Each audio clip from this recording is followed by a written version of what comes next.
nós somos uma geração privilegiada. Nós vivemos no fim do tempo do fim, tá? Foi para a gente que foram escritos esses livros, em especial. Tá? Então, muitas coisas a gente vai estar vivenciando e vocês vão poder dizer assim, puxa vida, aconteceu isso, olha, eu li outro dia isso aqui no Apocalipse, estudamos outro dia. Tá? Quando eu era criança, não era assim. A gente pregava a mensagem do Apocalipse e as pessoas olhavam assim, falavam, será que esse negócio vai acontecer mesmo? Hoje a gente vê que está acontecendo, né? A gente vê se cumprindo diante dos nossos olhos, tá? E aí que torna mais importante ainda a gente estudar esse livro, ok? Vamos abrir então em Apocalipse capítulo 1, nós estamos no começo, nós vimos semana passada a introdução ao livro do Apocalipse, né, feita no capítulo 1, e nós terminamos ali no verso 7, no verso 8, tá bom? Eu queria só reforçar com vocês que até o verso 6 do capítulo 1 é uma introdução ao livro só, tá? É João preparando, ele fazendo, né, o introito ali ao livro. A partir do verso 7 começa o tema mesmo do Apocalipse, né? E nós falamos aqui, começa justamente com eis que vem com as nuvens e todo olho verá. Qual é o tema do Apocalipse? A volta de Jesus. Em essencial, tudo converge para os acontecimentos da volta de Jesus. Nós vamos estudar várias cadeias proféticas no Apocalipse, tá? Nós chegamos a mencionar aqui que o Apocalipse vai para frente e vai para trás. É por causa dessas cadeias proféticas. Então você pega uma cadeia profética que começa no tempo de João, ela se estende até a volta de Jesus, depois o Apocalipse volta novamente, outra cadeia profética, mesma coisa, tá? Por isso que ele vai para frente e vai para trás. E além do mais, nós vamos ver que em 3 das 4 cadeias proféticas vai haver um interlúdio no meio, entre o 6º elemento e o 7º elemento da cadeia profética. Tá? Então isso às vezes pode confundir a gente. Mas eu vou voltar diversas vezes naquela estrutura literária do livro que a gente viu, né? O livro de Apocalipse ele é espelhado, ou seja, o que você tem no introito você vai encontrar no final. O que é apresentado no primeiro tema é apresentado no penúltimo tema de Apocalipse. Ele é espelhado, um livro espelhado. Tá bom? Bom, o fato é que no verso 7 começa então o tema do Apocalipse. E nós mencionamos, né, que Jesus então vem com as nuvens, todo olho vai vê-lo, né? Eu até cheguei a mencionar aqui que se você me pedir uma explicação física para isso, eu não sei, ninguém sabe, tá? Como se a Terra é redonda, né? Eu até brinquei aqui, não tem nenhum terraplanista aqui, né? Se a Terra é redonda, como é que todo olho vai ver? Não sei, algumas hipóteses, né? Jesus e os anjos, miríades, milhares de anjos, é um movimento tão imenso, um evento tão gigante, tão grande, grandioso, que envolve a Terra toda. Não sei, é uma explicação, né? Mas assim, o fato é que a Bíblia diz que todo olho verá. Esse tema eu posso dar mais uma explicação. Por favor, se não for terraplanista, pode. Voltar para a Pangeia, que no começo ele diz que surgiu a porção seca, depois se tornou os continentes, né? Ele pode, de repente, num tanto de terremoto, coisa para lá e para cá, voltar para a porção seca de novo. Tá, é uma hipótese, mas eu diria o seguinte, olha só, para quebrar a Pangeia, né, precisou o quê? Dilúvio. Né? Foi um movimento que o próprio Satanás temeu pela sua vida, tá? Isso não está na Bíblia, isso é texto de Ellen White.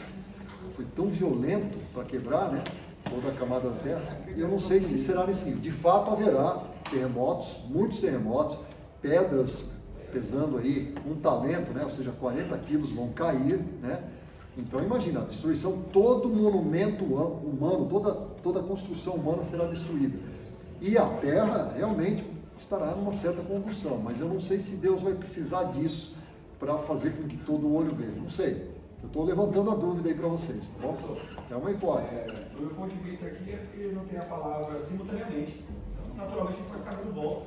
Essa é uma outra hipótese, tá? Ou seja, é o tempo, Jesus vem, o tempo que a terra vai girando, todos vão tomando conhecimento. Ao mesmo tempo, não se esqueçam que quando Jesus voltar a aparecer no céu, as pragas já caíram, ou estarão na sua fase final caminho, tá? A terra vai realmente estar num movimento, todo mundo. Não vai estar ninguém assim em casa, poxa vida, hoje eu vou passar o meu domingo aqui, tá tranquilo, acho que eu vou escutar um sonzinho. Não, ninguém vai estar mais nisso. A terra já vai estar cambaleando para o final, entendeu? Todo mundo vai estar sabendo que alguma coisa terrível está acontecendo com a terra. Então, é uma hipótese, né? E os mortos salvos ressuscitarão. Quando Jesus chegar, tá? É só esse detalhe que ela levantou, é importante. Lembre-se que há uma ressurreição especial. Um pouquinho antes, ela é mencionada aqui, nesse verso, Primeiro, né, pastor? no verso, ali, né? O próprio verso 7, ó. Até quantos o traspassaram? Ora, quem são os que traspassaram Jesus? Eles que mataram Jesus. Para eles verem Jesus, eles vão precisar ressuscitar. Tá? Isso bate com Daniel 12:2, que também fala dessa lição especial. Esses vão assistir Jesus voltando desde nuvenzinha pequenininha lá, aparecendo, tá bom? Porém, o que ela mencionou, os justos mortos, esses ressuscitam quando Jesus já se aproxima da terra e toca a trombeta. Vai dizer lá o... Eles vão esperar primeiro, né? Primeiro eles, né? Isso, primeiro ressuscita os mortos justos já transformados. Tessalonicenses vai dizer, o arcanjo toca a trombeta e aí ressuscita. Tá? Então é quando Jesus já chegou na terra. Obviamente ele não vai pisar na terra, né? No momento que ele já está, os anjos já estão aqui, é tocada a trombeta e aí são recolhidos os justos que estavam mortos e agora ressuscitam, né? Que ele chega chegando. Chega chegando. Isso mesmo. Tá? Então, só fazer essa diferenciação entre a ressurreição especial e a ressurreição de todos os que abraçaram a bandeira de Jesus. Tá bom? Bom, e aí a gente passou então, só queria reforçar o ponto, né? Ainda no verso 7. Todas as tribos da terra se lamentarão. Tá? Isso vai de confronto à notícia mais fantástica de todos os tempos, eis que vem com as nuvens. Tá? Então, ao mesmo tempo que os justos vão estar radiantes de louvor, porque terminou todo o sufoco, tá? Terminou toda a dor, toda a morte, acabou tudo, né?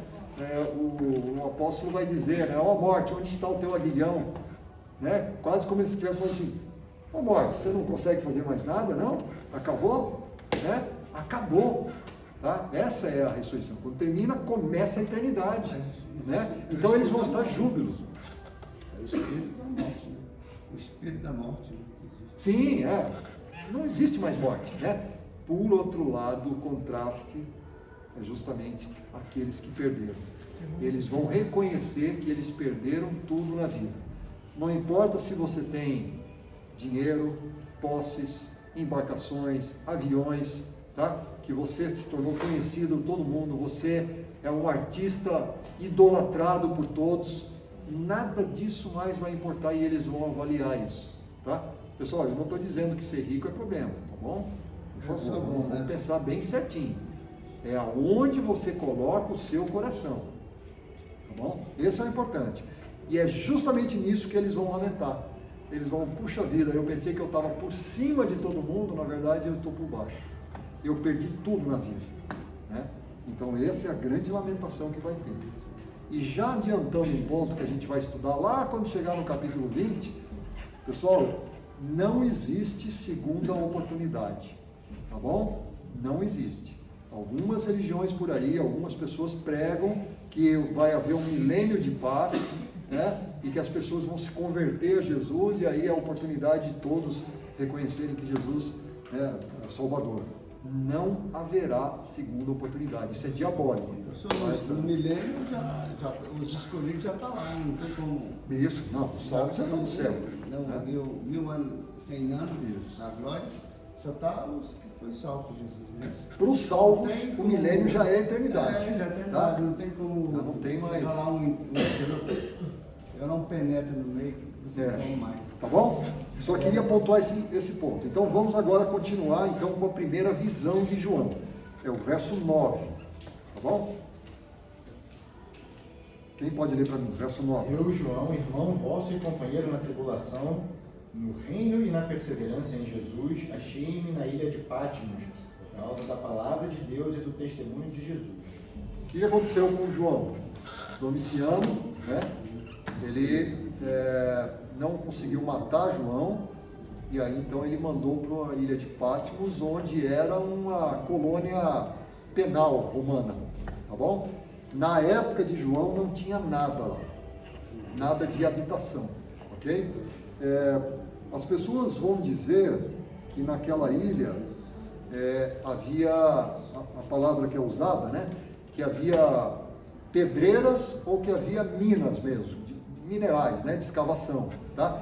Não se encontra nenhuma mina em Patmos, mas pedreiras sempre houve, tá? Então possivelmente era uma região, né? Usada para extrair esse tipo de material, né? Assim, pedras, tá bom? Uma ilha extremamente recortada, a gente até mostrou a foto, semana que vem eu apresento novamente, né? E era perto da parte ocidental da Ásia Menor. Então, se você vê ali no mapa, depois procura as 7 igrejas que nós vamos estudar, elas estão no finalzinho da Ásia Menor, na parte mais ocidental, tá? E aí, nesse mar Egeu, ali está a ilha de Patmos, ok? Então, João estava ali, né? E ele menciona, é o único livro em que ele menciona o nome dele. Nós comentamos semana passada que João não precisou explicar quem ele era, porque ele era conhecido, e essa é uma das evidências de que, de fato, ele é o autor do livro, é autêntico, é o autor realmente definitivo do livro, tá? Se fosse alguém que estivesse se passando por João, né, os escritos mostram que ele tentaria colocar os títulos todos dele. Olha, eu sou o apóstolo que vivi com Jesus, que morei isso aqui, irmão de tal pessoa, né? Ele faria todo um currículo dele ali, tá? Isso, as pessoas que estudam mostram que o livro ele é falso. Quando a pessoa já diz assim, ó, eu, João, ele não precisa dizer mais nada, porque ele era conhecido, tá? Isso é um símbolo de autenticidade, de fato, desse livro. Bom, irmão vosso e companheiro na tribulação. O que João está dizendo aqui? Que só ele estava sofrendo em Patmos? Não, né? Nitidamente a gente vê que a igreja era perseguida, e de fato era, tá bom? Então ele se coloca como companheiro nessa tribulação. Porém ele é companheiro em que mais? No reino e na perseverança em Jesus Cristo. Isso é o mais importante, tá? Todos nós fazemos parte de um reino, esse reino hoje é o reino da graça, né? Mas nós esperamos, e na verdade estamos todos aqui, porque a gente espera o reino da glória, tá? Onde não haverá mais morte, não haverá mais sofrimento, nem trabalho, nem dor, né? E com essas palavras o livro de Apocalipse vai terminar. Quando ele está falando da Nova Jerusalém, da recriação do mundo, vai falar assim, não haverá mais lágrimas, né? Olha só que forma poética de dizer, todo sofrimento que nós temos de uma forma ou de outra, uns mais, outros menos, ao longo do tempo, né? A única certeza que nós temos é da incerteza da vida, né? E nós estamos estudando uma lição belíssima, para aqueles que estão estudando a lição desse trimestre, né? Absolutamente fantástica sobre sofrimento, né? Dá uma perspectiva assim perfeita do que é o sofrimento e como nós devemos encará-lo, né? E está aqui João sofrendo, então, em nome do Evangelho, né? E companheiro da igreja que também sofria. Bom, e ele explica aqui, né? Achei-me na ilha de Patmos por causa da palavra de Deus e do testemunho de Jesus. Ou seja, esse era o motivo. Não é porque ele cometeu um crime romano, tá? Da lei romana. Esse é um ponto importante para a gente observar também, né? O sofrimento, ele é digno quando ele é por conta de um bem maior. Não porque você fez alguma coisa errada, né? O sofrimento porque você fez alguma coisa errada é quase que injustiça, vamos dizer assim, tá bom? Mas aqui no caso ele estava fazendo o trabalho de Deus e estava sofrendo em nome desse trabalho, ok? Muito bem. Depois a gente vai estudar mais sobre os detalhes ali, né? O testemunho de Jesus, vai ter toda uma parte lá em Apocalipse que a gente vai entender isso aí melhor, tá bom? De qualquer forma, verso 10, vamos avançar. Achei meu espírito por dia do Senhor, eu ouvi por detrás de mim grande voz, como de trombeta, dizendo: Beleza. que vez escreve em livro e manda exército igreja, Éfeso, Esmirna, Pérgamo, Tiatira, Sardes, Filadélfia e Laodiceia. Tá bom. O que acontece aqui? Deixa eu só fazer uma pequena observação, tá? o livro de Apocalipse, em termos de divisão de capítulos, é um desastre, tá bom? Só que entendam que divisão de capítulos, assim como tradução, não é inspirado por Deus, tá bom? Sendo bem direto, tá? A divisão de capítulos foi bem intencionada, diz a história que, na verdade, foi dividido em capítulos durante a viagem de um professor que estava estudando o Apocalipse, e o Apocalipse nunca tinha sido dividida, e durante uma viagem, sacudindo na carroça, né, ele dividiu o livro de Apocalipse todo para poder estudar, porque ele estava ali trabalhando justamente com isso, tá? Então, assim, é uma lástima divisão. Então, não estranhe, várias vezes a gente vai pegar o último verso do capítulo, na verdade é a introdução para o próximo, tá? Em termos temáticos, tá? Então, se acostumem com isso, ok? Só uma observação antes da gente seguir aí. Bom, achei-me em espírito, e aqui começa uma certa controvérsia, tá? No dia do Senhor, e ouvi por detrás de mim grande voz como de trombeta. Vamos começar pela polêmica aí. Vocês perceberam que a partir de Apocalipse, o domingo é o dia do Senhor? Estou sendo provocador, né? Mas tem muitas pessoas que usam essa passagem para dizer, olha, está na Bíblia, o domingo é o dia do Senhor, tá? Bom, vamos analisar um pouquinho isso daqui, tá? E aqui eu falei sobre o conceito da divisão de versos e capítulos do Apocalipse. Eu queria falar mais uma coisa que é importante vocês saberem, tá? Isso tem a ver com a interpretação historicista de profecia. Então vamos lá. Quando João viveu? A gente falou isso na primeira aula. Primeiro século, tá? Foi o último apóstolo a morrer, morreu velhinho lá por volta de 96, 98, por volta dessa idade. Ele escreveu o Apocalipse, depois ele saiu da ilha de Patmos, foi liberado, tá bom? E aí que ele escreveu o Evangelho de João. A gente acha que o Apocalipse foi o último, né? Mas na verdade foi o Evangelho de João, o último livro. E aí, o que acontece? A igreja naquela época tinha uma certa forma de se dirigir, ou de os seus termos, tá bom? Nós nunca podemos utilizar termos de um século, 2 séculos para frente, para entender o significado daquele século. Por que eu estou dizendo isso? Porque dia do Senhor começou a ser usada na literatura religiosa dos cristãos somente no final do 2º século, tá? Então, você vai encontrar o Evangelho segundo Pedro, é um livro apócrifo, tá bom?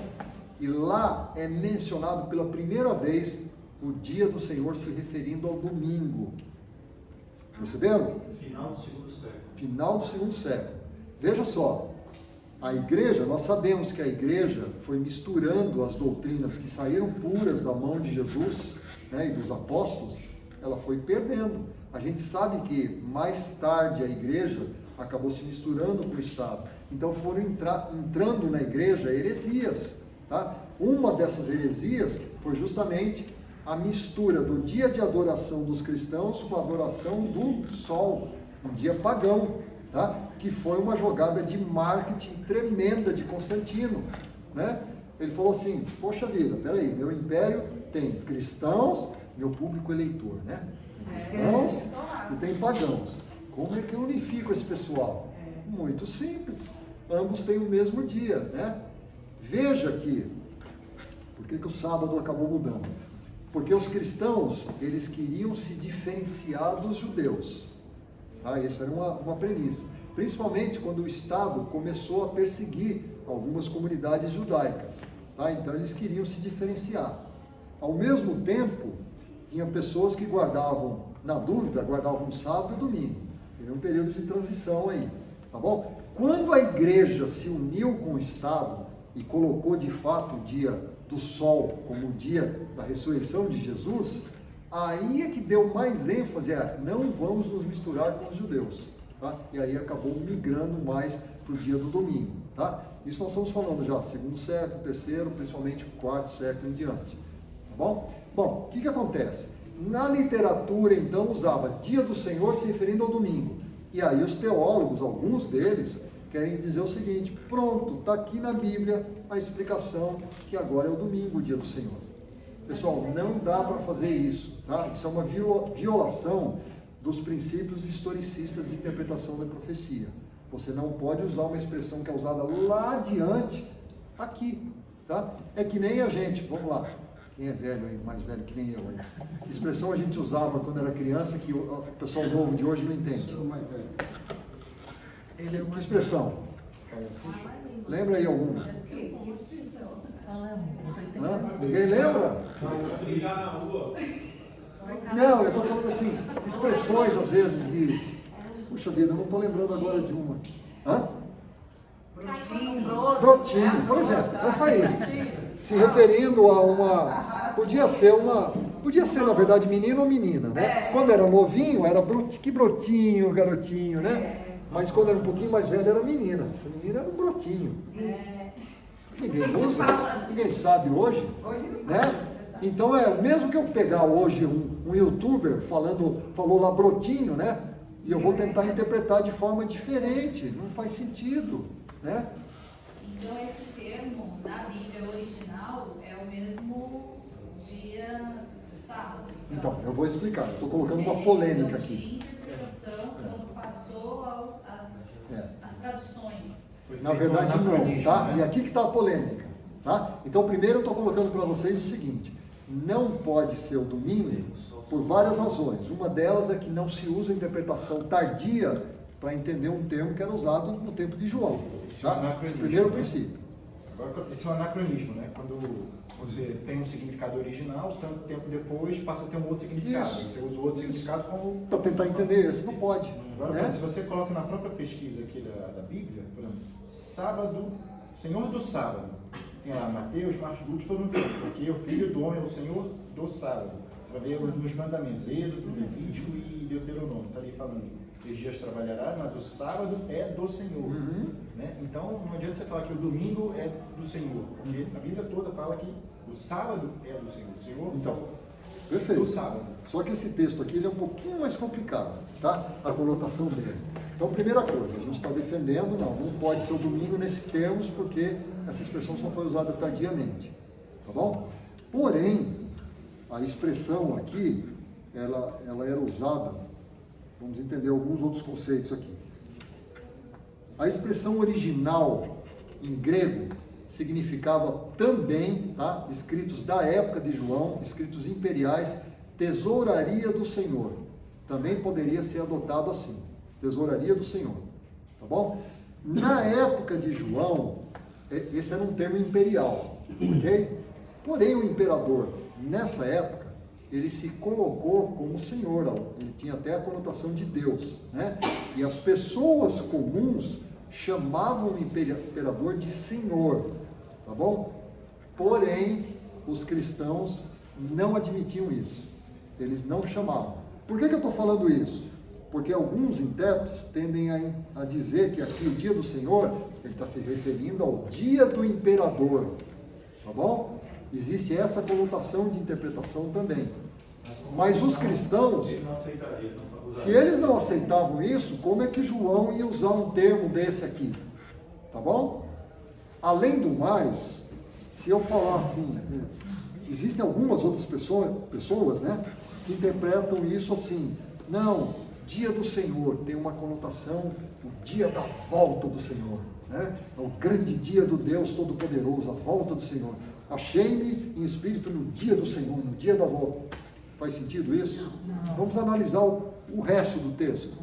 João, ele está dando aos leitores uma noção das circunstâncias dele. Olha o que ele fala. Pessoal, eu estou na ilha de Patmos, tá? Eu estou em espírito, eu fui tomado em espírito para a visão. Esse é o termo que é usado quando o profeta ele é colocado longe das circunstâncias que o rodeiam e ele só enxerga a visão que está sendo dada para ele. Vários profetas na Bíblia tiveram essa experiência. Ellen White teve essa experiência também. Enquanto está tendo a visão, você não vê nada aqui, tá? Ele vê só o foco. Ele está dizendo assim, eu ouvi por trás de mim uma trombeta. Vocês notaram que aqui ele está dando as circunstâncias todas aonde ele está? Então esse dia do Senhor não pode se referir ao grande dia da volta de Jesus, tá bom? era o dia em que João estava de fato recebendo a visão. Ok? Bom, por outro lado, eu critiquei o domingo, tá? Então agora vocês esperam assim, agora ele vai falar as palavras mágicas e vai ficar confirmado que o sábado é o dia do Senhor. Não, também não dá, tá bom? Porque essa é a única expressão em toda a Bíblia que se fala dia do Senhor. Em nenhum outro lugar da Bíblia aparece mais esse termo, tá bom? Fala como o Chico falou ali, né? Sábado do Senhor, o Senhor do sábado, essas todas as expressões que a gente conhece. Mas dia do Senhor, somente aqui aparece. Tá bom? Não seria o dia que ele foi visitado pelo Senhor, ou seja, Então, olha só, recebeu qual... a revelação? Então, vamos chegar nessa conclusão, né? Se não é uma coisa nem a outra, então ficaram poucas possibilidades. Uma delas é o dia que o Senhor escolheu de revelar para ele.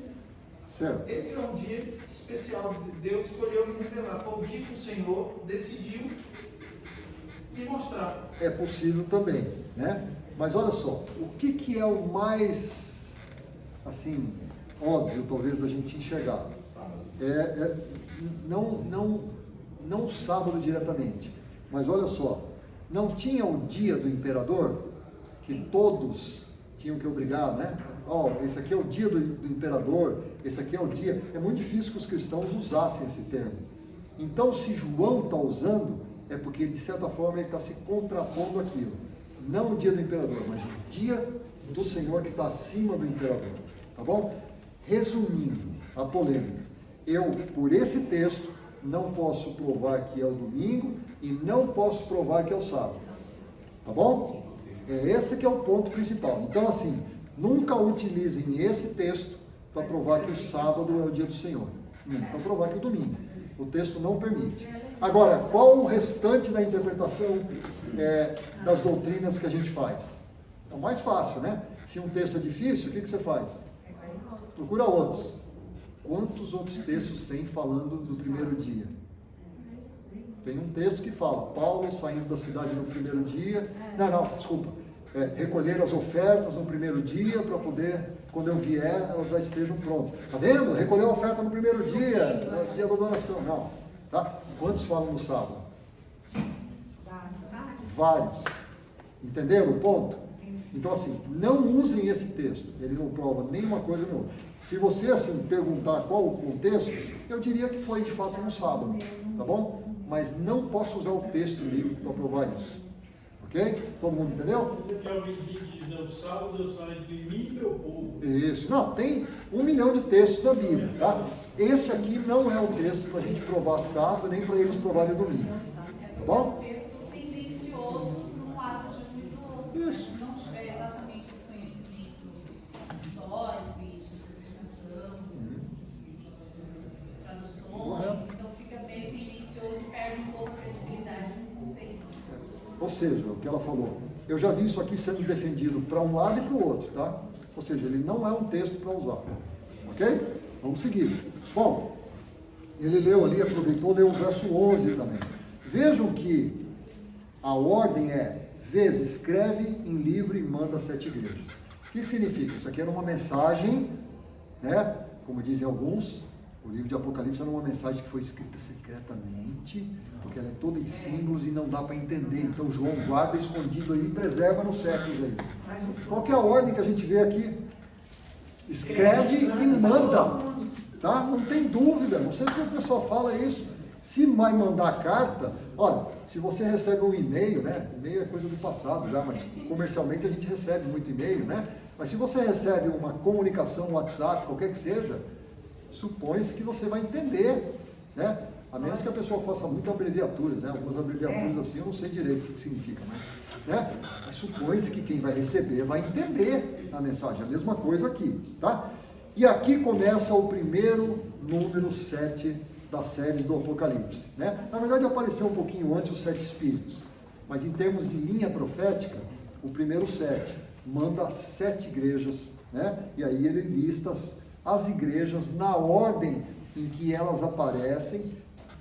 Semana que vem a gente vai ver a figura, tá bom? É um desenho mais ou menos de ferradura, e caminho que existia, a estrada romana, permitia alguém que fosse levar a carta e entregando em sequência nas 7 igrejas do jeito que está listado aqui, tá bom? Então, essa ordem ela é muito importante, tá? A ordem que ele lista aqui. O Bom, curioso é que dá mais uma vez o sinal de Deus, né? O número 7, porque tinha mais de 7 igrejas. sim, perfeito. Tá? Vocês entenderam esse ponto? Sim. Por que ele mandou cartas só para essas 7 igrejas? Tinha muito mais igrejas na época, tá bom? Isso é mais uma demonstração de que, além de resolver, de endereçar problemas que de fato ocorriam naquele tempo, nessas 7 igrejas, elas representavam também a totalidade das igrejas. E mais do que isso, essas cartas eram destinadas aos séculos que viriam pela frente, aos períodos que viriam da igreja para o futuro, tá? Então, entenda o seguinte, além da mensagem ser para as igrejas locais da época de João, elas também podem ser compreendidas, e mais tarde foram compreendidas, como sendo grandes períodos da igreja, desde o tempo de João até os nossos dias, até a volta de Jesus. Quer ver? Em que período da igreja nós vivemos hoje? Laodiceia. Laodiceia é a última que é citada aqui. Prazer, você vive na última igreja. Tá bom? Você está na última igreja.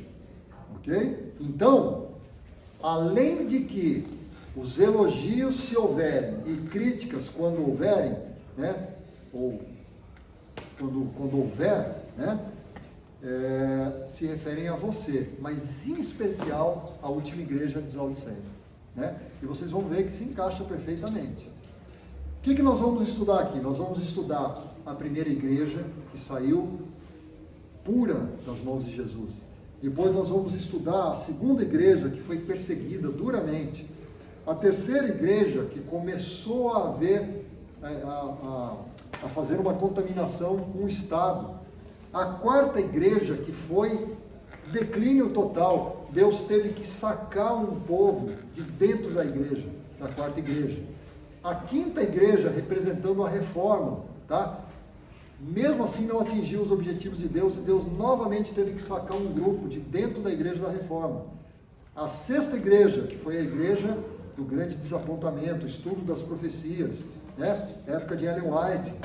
E a sétima igreja, que é a Laodiceia, que nós vivemos atualmente, tá? Nós vamos estudar isso em detalhes, tá? Não é esse estudo hoje.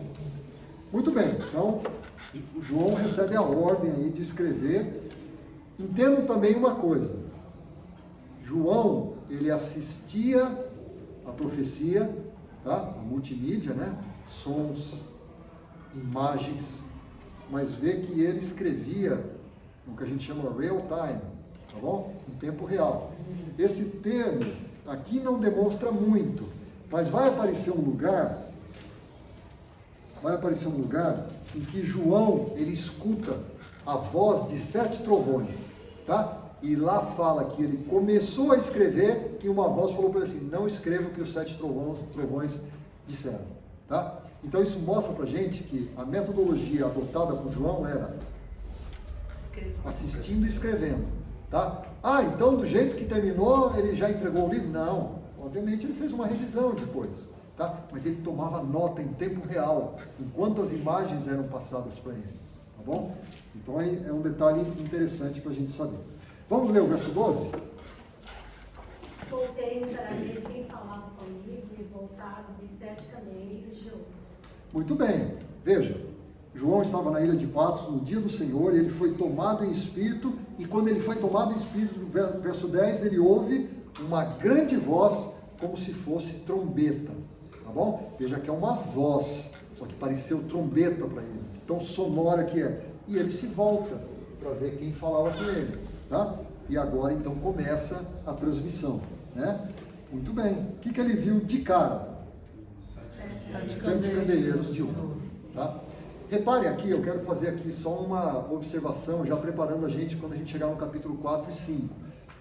Nós já vimos nesse capítulo uma menção a 7 espíritos, ok?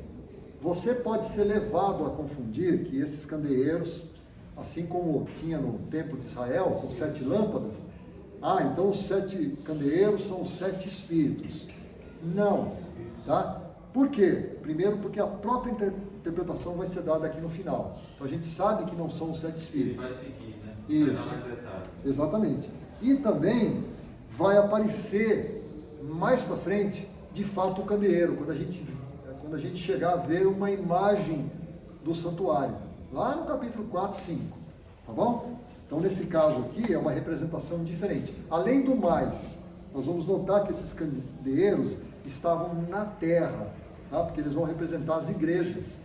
E nós vamos ver que Jesus está andando entre eles. Tá? Então, não é no santuário, é na terra. Então, o símbolo, apesar de ser semelhante, é diferente. Tá bom? Muito bem. Quando ele fala que ouviu a trombeta, ele vê que é Jesus? É a explicação que vem agora. E nós vamos, inclusive, ver por que para ele a voz de Jesus soou como trombeta. Tá bom? Vamos ler o verso 13, então. E no meio dos candeeiros, um semelhante a filho de homem, com vestes talares e cingido à altura do peito, com uma cinta de ouro. Pessoal, quando fala aí filho de homem ou filho do homem, já vem à nossa mente o quê? Jesus, tá bom? É explícito isso daí.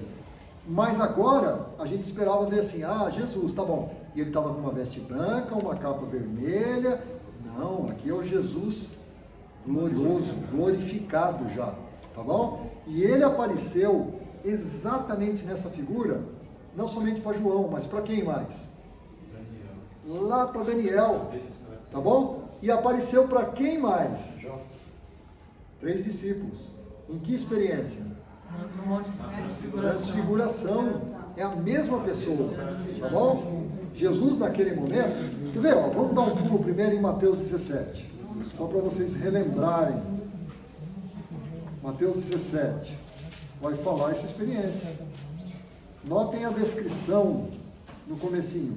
Quem puder, lê o verso 2. E foi transfigurado diante dele, e seu rosto resplandecia como o sol, e as suas vestes tornaram-se brancas como a luz. Olha só. Então, o Jesus que os discípulos viram naquele momento era um Jesus glorificado também. Tá bom? Onde o seu, qual a aparência aí que fala, né? Seu rosto resplandecia como o sol, e as suas vestes tão brancas que nenhum lavandeiro da terra poderia tornar tão branca daquele jeito. Tá bom? Então é Jesus glorificado. Semelhante a filho de homem, né? Porque a gente olha um para o outro, é todo mundo igual, assim, né? Mas quando você vê um vagalume, sei lá, uma pessoa de Diferente. neon, de luz, assim, você fala, semelhante, mas Isso. não é igual. Antes de nós lermos o texto de Apocalipse, propriamente dito, vamos ler o de Daniel, tá? Para vocês notarem as semelhanças, principalmente, né?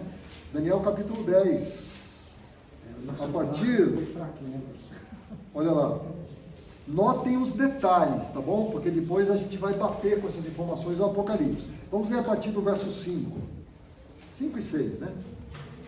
Quem pode ler? Levantei os olhos e olhei, e eis um homem vestido de linho, cujos ombros estavam cingidos de ouro puro de ufaz. O seu corpo era como berilo, o seu rosto como um relâmpago, os seus olhos como tochas de fogo, os seus braços e os seus pés brilhavam como bronze limpio, e a voz das suas palavras era como o estrondo de muita gente. Notaram, vou começar de trás para frente, notaram o detalhe da voz de Jesus que Daniel ouviu? Não era uma voz de um homem, era uma voz como se fosse uma multidão. Aqui ele fala de muita gente. Então imagina uma voz, muitas pessoas falando, é mais ou menos isso. Lembre-se que o profeta sempre ele relata o que lhe pareceu, tá bom? Se tivesse no microfone, alto-falante, assim. O microfone com aqueles efeitos assim, né? Muita gente falando junto. Não, tipo, Eu acredito que teríamos a mesma criatividade, porque quando você vê uma coisa que você nunca viu, aí você tenta relacionar com Você alguma descreve. coisa que você viu. Porque Exatamente. nunca viu na sua cabeça uma imagem daquela, você nunca viu um negócio daquele, aí você tenta buscar no seu repertório o que é mais parecido para dizer. Exatamente. Então vamos lá, olha, voz diferenciada, tá bom? O que mais?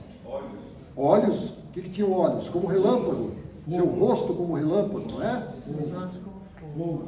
Né? O que mais? Fogo, olha só a descrição. Brilhos, vocês viram metal, ouro, né?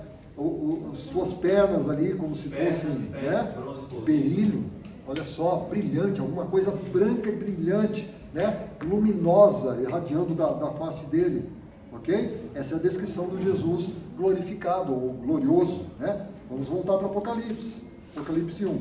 Agora, vamos ler a descrição de Jesus aqui e vocês comparem os termos, tá? Quem puder ler para mim aí, 14 e 15. A sua cabeça e cabelos eram brancos como alva lã, como neve, os olhos como chama de fogo, os pés semelhantes ao bronze polido, como que refinado numa fornalha, a voz como voz de muitas águas. Olha aí, notaram as referências muito semelhantes? Os dois profetas tiveram a mesma visão e descreveram quase da mesma forma a figura que eles viram, tá? Então não há dúvida aqui que se trata de Jesus, pela transfiguração e pelo aparecimento ali para Daniel também, que ali era Jesus, tá bom? Muito bem, agora então os detalhes da visão. Vamos ler o verso 16? E ele tinha na sua destra 7 estrelas, e da sua boca saiu uma espada aguda de 2 fios, e o seu rosto era como o sol, quando na sua força resplandece. Primeiro detalhe aí, da sua boca saía-lhe uma afiada espada de 2 gumes. Que símbolo é esse? Aqui começa a entrar mais um conceito importante em Apocalipse, tá bom?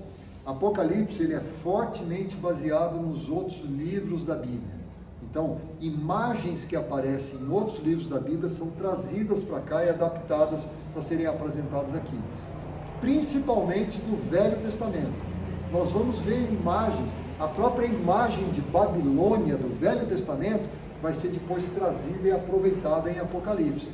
Então, quando você traz um símbolo de outra parte, você traz os conceitos juntos e você entende aquele símbolo. Vamos entender essa figura bizarra aqui, né? Pelo menos parece, né? Como assim? Jesus, da sua boca sai uma espada. Vamos entender o símbolo aqui. Um texto que é importante está em Hebreus 4:12. Quem pode ler? Hebreus 4, verso 12.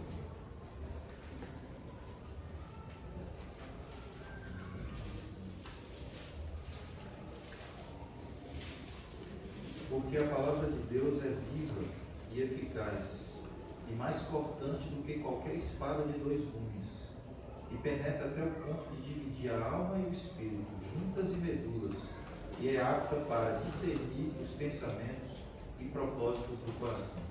Significa o seguinte, pessoal: quando nós nos colocarmos diante de Jesus, nada vai poder ser encoberto, porque o olhar de Jesus, né, que é representado pela sua palavra, né, que ela é apta para discernir todos os pontos, essa espada saindo de Jesus quer dizer o seguinte: a palavra, tanto quanto o autor da palavra, Jesus, são aptos para discernir tudo. Você não pode se esconder diante dele, tá? É por isso que os injustos na sua volta não vão resistir.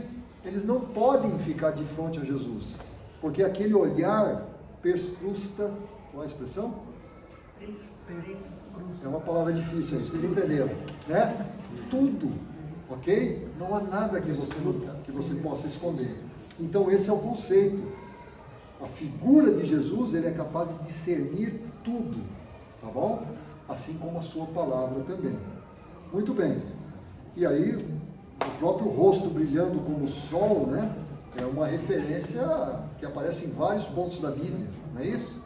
Aparece vários. Deus como a luz, né? Muito bem, qual a reação de João nessa primeira imagem? Verso 17. Verso 17.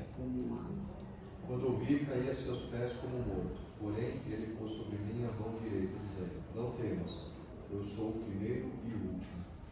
Muito bem, olha só que interessante aqui. Essa é uma reação natural. Vários profetas experimentaram essa reação, tá bom? Se você olhar lá, Isaías, quando teve a primeira visão, ele ficou temeroso, precisou um anjo tocar nos seus lábios, dizendo: ó, eu já purifiquei. Isaías achava que ia morrer diante de Deus, tá? E a mesma reação. Esse versículo anterior, que ele está com a mão na mão direita e tinha 7 estrelas, são as 7 igrejas? Então, eu não expliquei de propósito, porque o próprio anjo, a própria visão vai explicar. Eu não preciso nem falar, a gente vai ver isso aqui no verso 20, tá bom? Já vamos chegar lá. Tá? Verso 17, então. Já lemos, né? O verso 17. Ele precisou ser confortado, tá? Ó, não temas, eu sou o primeiro e o último. Notem que, quando você faz uma referência no verso 8, eu sou o alfa e o ômega, estão vendo aí? Diz o Senhor Deus. Deus é o alfa e o ômega. Significa, Deus não tem início nem fim. E agora, o próprio Jesus, a expressão semelhante aplicada a Jesus. Ele é o primeiro e o último. Então veja, aqui colocando o tempo todo como Jesus na igualdade com Deus. Isso é muito importante, porque tem algumas doutrinas por aí que pregam que Jesus é inferior. Né? Verso 18, vamos ler?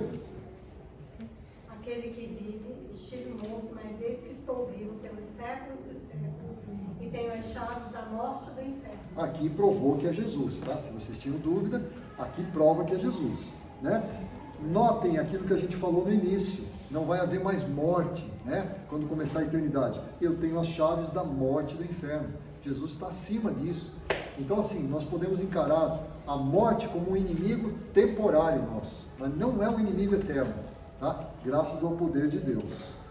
Verso 19. Portanto, escreva as coisas que você vai ver, tanto as que estão acontecendo agora, como as que vão acontecer depois. Ou seja, novamente uma ordem para João relatar.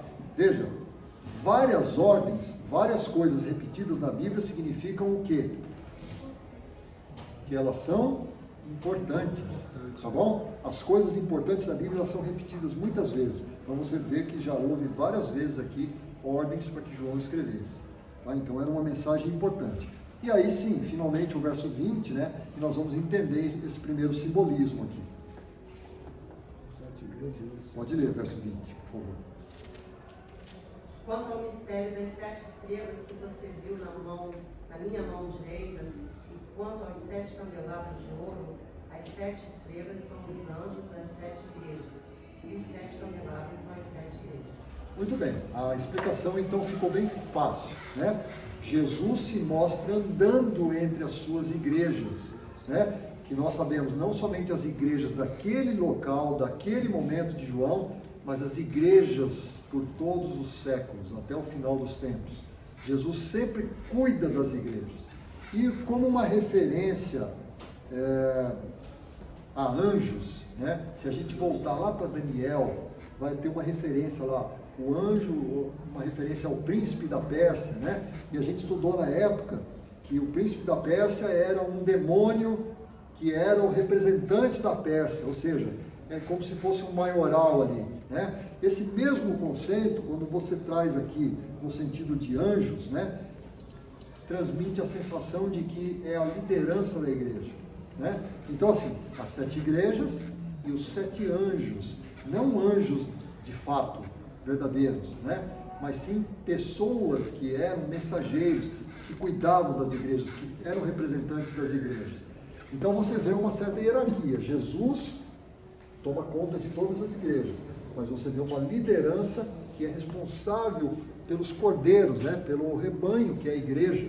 Então vejam a importância dos líderes da igreja, né? Eles são perfeitos?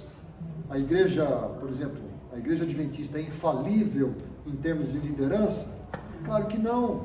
São homens, são pecadores, né? Que nem cada um de nós. Mas veja, eles têm uma missão dura nos ombros, conduzir a igreja. Eles são guiados por Jesus e eles têm essa missão e eles vão dar conta. Então veja, cada um de nós deve sempre procurar ajudar, colaborar com a liderança da igreja, nunca se tornar um peso, tá? Por exemplo, vamos carregar esse piano aqui. A gente vai pegar aqui todos os homens, né, fortes, botar em volta dele e vamos levantar o piano, tá bom? Aí eu chego mais tarde, estou vendo eles fazerem um esforço danado, eu falo assim, e aí pessoal, tudo bem? O que vocês estão fazendo? Tá? Eu estou ajudando ou não? Não. Estou pesando o trabalho deles ali. Tá? Então imagina assim, você já conhece a verdade, você foi exposto à verdade, tá? Não pese a liderança da igreja, tá bom? Ajude, contribua na liderança, tá bom? Bom, pessoal, semana que vem nós começamos então direto com o estudo das 7 igrejas. É um estudo bastante interessante. principalmente porque vai abarcar os períodos da igreja. Então nós vamos de fato ver o que aconteceu em cada um desses períodos até a volta de Jesus. Perfeito?